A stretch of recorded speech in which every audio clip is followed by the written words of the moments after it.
Hey everyone, so I just got back from this incredible walking tour in New Zealand and I can't wait to share my experience with you all.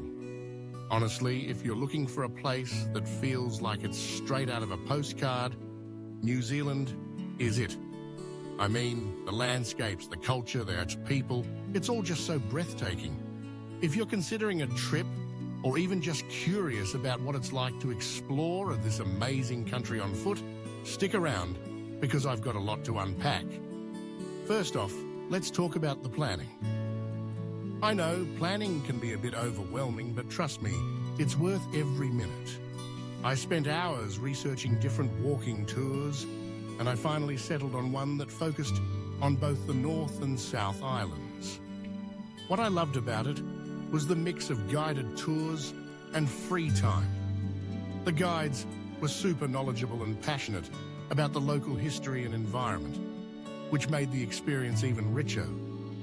They really brought the stories of the land to life, and I felt like I was walking through a living history book.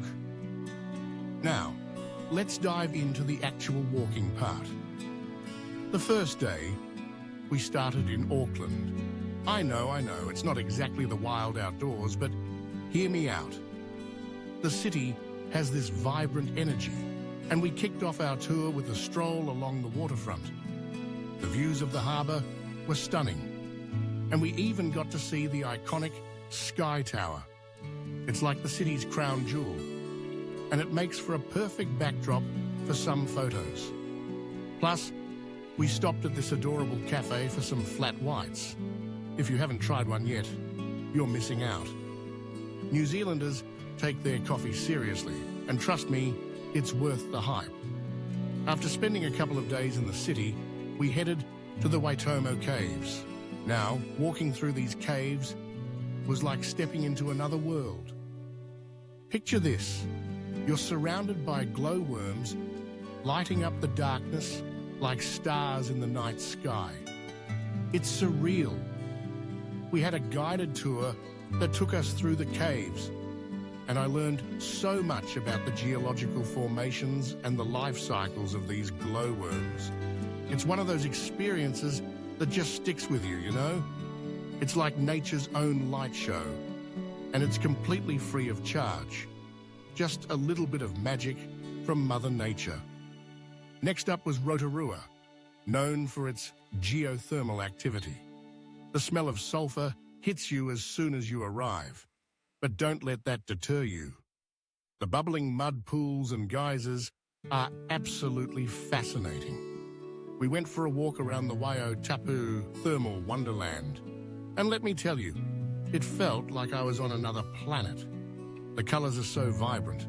Bright oranges, greens, and blues. It's mind-blowing how nature can create such beauty. And while we were there, we learned about the Maori culture, which was a highlight for me. The stories, the traditions, and the connection to the land are so deeply woven into their way of life. It made me appreciate the land even more.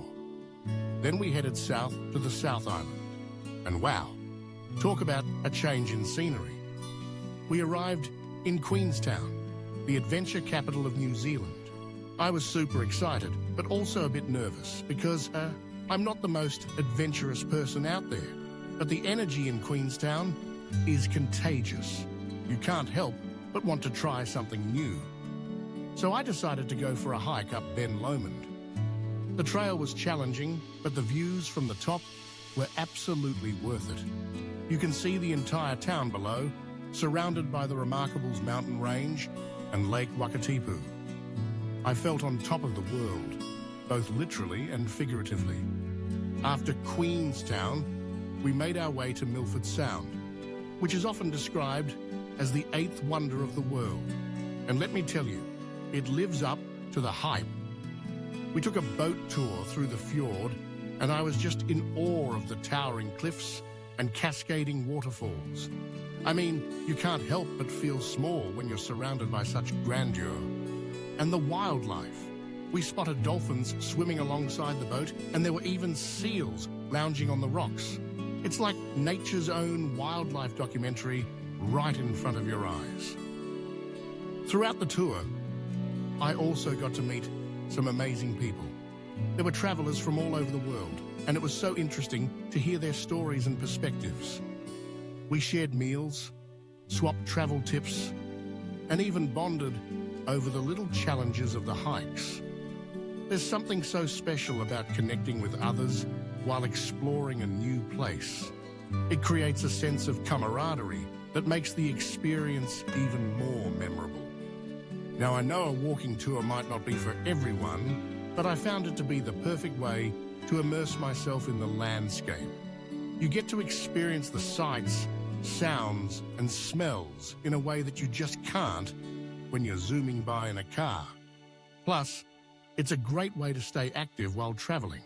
I mean, who doesn't want to justify that extra slice of pavlova at the end of the day, right? As I wrap this up, I just want to say that New Zealand is a place that will always hold a special spot in my heart. The natural beauty, the rich culture, and the incredible people I met along the way made for an unforgettable experience. So if you're considering a walking tour or even just a trip to New Zealand, I can't recommend it enough. Pack your bags, put on those walking shoes, and get ready for an adventure of a lifetime. You won't regret it.